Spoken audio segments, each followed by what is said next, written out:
But I think people will be really surprised and interested about what his relationship to Elizabeth is, and they have a very complicated relationship. It has elements of light and elements of darkness in it. We wanted a character that represented the sky in the same way that Big Daddy represented the ocean. You look at the sort of the mouth in the tube, looks sort of like a pilot's mess. He's got these, leather and the bird-like head. We really wanted to make him feel like he belonged in the sky, like he owned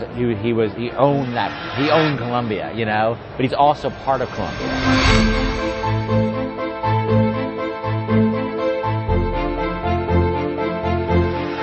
There was so much speculation. There was like a meta conversation going on about what Irrational is doing. And I really want to play with people's expectations a little bit. And I wanted sort of people to see and be like, oh yeah, okay, they're doing this. I get it. That's what I expected. And then surprise people. And so it was sort of a little meta joke. We had, a little fun we had with our audience. But it also, I think, set up the visual thematic change as well. All these murky blues and purples and greens going to, when you get knocked out that window, to the bright light blues and yellows and reds of Columbia.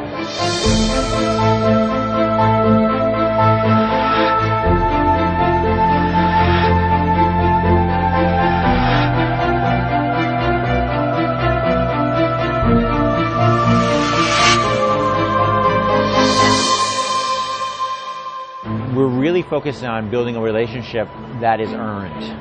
People being thrown into a crucible is one of those things together. People sacrificing for each other. Those are the things that I think start building relationships very quickly between people.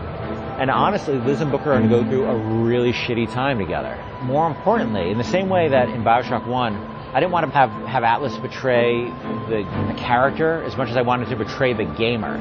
In the same way, it's really important to me that not just Booker builds a relationship with Elizabeth, but the player builds a relationship with Elizabeth. How do you make a core game that removes layers of interface? Killzone just has the gun. We have the other hand too, using your powers with the other hand. But it has to feel really good and it has to feel really awesome. But I think the Killzone guys did a really amazing thing with that, because all of a sudden it's like, wow, that works. That's cool. And it adds something to the experience, which is most important. It's not just checking a box. It seems to have all the benefits of something like an iPad. Like, it has a touch screen, has a back screen, but it has a dual analog stick. You can play a shooter on a handheld, a real shooter. Seriously, that's a hole in my soul right now. I have no portable device to really play a shooter on. It doesn't really work great on the DS. It doesn't really work great on the iPhone and the iPad. Now I can have something to play shooters on, and that's really important to me. For me as a hardcore gamer, the fact that I can get a shooter on a portable is awesome.